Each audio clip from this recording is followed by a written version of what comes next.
Hello everyone, welcome back to the channel. In today's video I'm going to talk about why I think Graham Potter is actually a really good choice for West Ham manager and why I think he is the man to take us forward and hopefully back into the European places. Now when we signed Graham Potter in December, January time, that was when the rumours started that Lopetegui was going to leave and Potter was going to come in. People were a bit confused. They saw it as a sideways step. They were like, we've gone from David Moyes to Lopetegui and now we've got Graham Potter. And I know it wasn't everyone's first choice. At some point last year we had talks to people like Ruben Amorim and people thought that that was a better move in the right direction. And yes, he is a better manager than Graham Potter. Probably. It's hard to tell in the Premier League, right? The squad he has inherited at Manchester United clearly isn't good. And I think any manager put in that squad would struggle. And this is what brings me to Graham Potter, because when we signed Potter, you have to look at his most recent body of work, that being the Chelsea job. And clearly he didn't do well there. You could see the effect it had on his body just over the course of time there.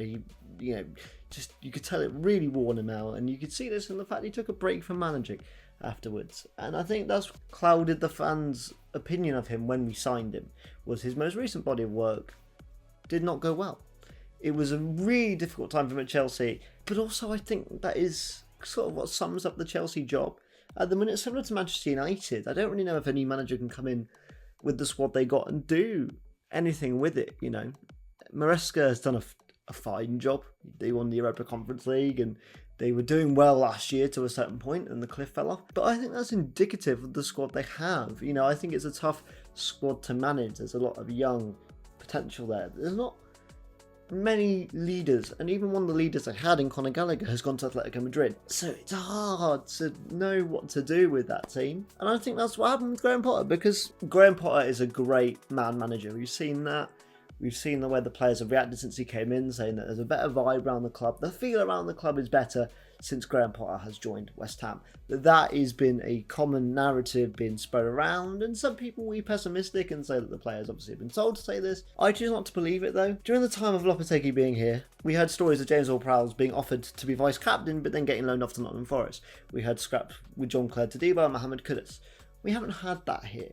I think there was some rumours and maybe that Edson Alvarez may have been angry with Graham Potter, but my only argument with that is that Edson Alvarez has seemed to fall out with a lot of managers over time, and that's not me saying that therefore that means it's okay. But what I'm saying is that if there's a lot less fire in the squad at the minute under Graham Potter, that means that we're going in the right direction. And also I know that the football isn't always exciting under Graham Potter, it's quite boring and lethargic. I'm always a big fan of results come first. That is just my preference. I know you can say football is an entertainment sport, and it 100% is, but I think his job last season was to steady the ship ready for this season. And obviously that relies on him being backed by the board and getting good players in and needing quality, which hopefully we're getting. We're being linked to a lot of exciting players. Obviously Callum Wilson yesterday with the links, that kind of made people go, oh God, where are we going with that? But apart from that, it's a pretty positive window with a lot of exciting players. You know, Juff being one. I think everyone now has come around to the Walker-Peters signing, at least everyone that I saw it as a good signing, if not a boring one, but not a negative one. Not a signing that makes you go, oh, we've got this player. You know, we've got two really good fullbacks now. Not that we didn't have them before, but we're beginning to invest in positions we needed to shore up the defence even more. We got a Gerd back, and the rumours are that a Gerd might not be leaving unless a big team comes in for him. But he's also been the focal point of a lot of the social media stuff. A lot of the training videos will focus on a Gerd. And I'm sure that if he wasn't enjoying himself, he wasn't acquitting himself in training, they wouldn't do that, because you could argue it's a tactic to keep him there and make sure he is doing well at training, but I also think it wouldn't look good on West Ham. You know, the clips of him, he wasn't training very well. So I don't know. I just think that everyone there is acquitting themselves well under Graham Potter.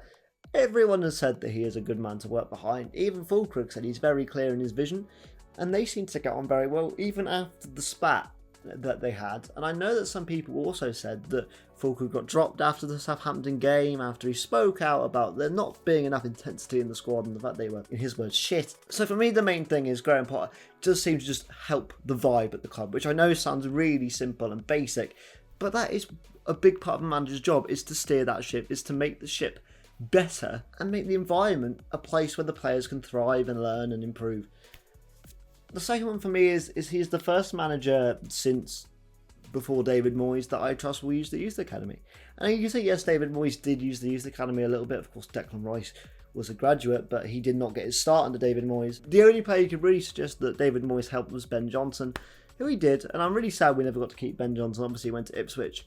He would have been a good backup, but at the end of the day, if he doesn't want to stay, he didn't want to stay. But we have now got a influx of youth players coming through. Scarles, Earthy, Orford, Marshall, Potts. I'm really excited about, and I'm sure these players will get minutes. It's why when we're talking about a midfield reinvention, I sometimes find it weird that some fans don't bring these guys up as part of the midfield reinvention. Now, I know that you can't rely on them, but if you bring in other players to take more game time away, you're going to see less of them. So I think that's why, for me, it's a couple midfielders in and out that we need, like I brought up in my other video the other day when I said players who will leave West Ham. I believe Potter will use these guys, not only because he said he would, but because I've seen it. Ollie Scarles last year did get a lot of minutes. Now, I know that did dissipate towards the end of the season, but we don't know what happened there.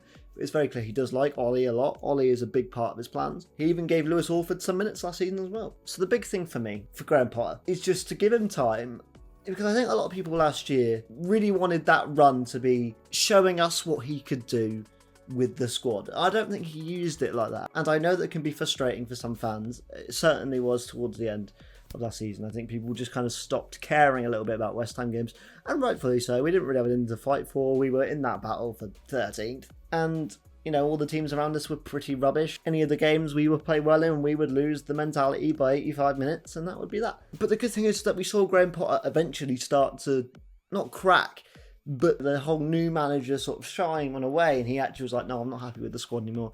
We need to stop conceding 85 plus minute goals and losing points, because genuinely we must have lost about 5 points, if not more, in the last 5 minutes plus stoppage time of games last season. That's why he's brought in a mentality coach. I know that some teams will banter that and be like, you need a mentality coach. But it's very clear that the players have lost their way. I don't know whether it's under the last season of Moyes, where it just got a bit lethargic and obviously a bit dour. I think the mood in the camp wasn't a positive place to be. Then obviously Lopetegui came in. That didn't do the players any good. Lots of scraps. You could tell that they just weren't buying into the system. Something was going wrong, and Lopetegui had to go. And then we started to see players begin to play better. Paqueta was by far one of the most improved under Graham Potter.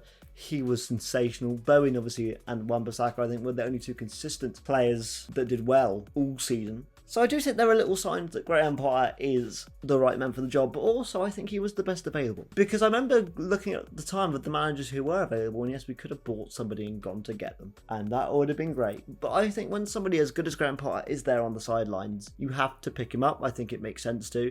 I think you have to look more at his time at Brighton than you do Chelsea, because I think us and Brighton are a more comparable club than us and Chelsea.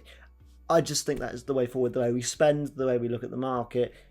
And we're already going to see sprinkles of what Potter can do and who he likes to sign with. Malik Diouf, I think, is a Brighton-esque signing. It's a player that we've never really heard of. Yes, Souček helped the deal, but he's a 20-year-old Senegalese international who can become a really good bit of profit for us. And I know some people won't like the fact that we're going to sell our best players, but that's how it's going to work at West Ham, and that's how we get better. Declan Rice went for 105 million.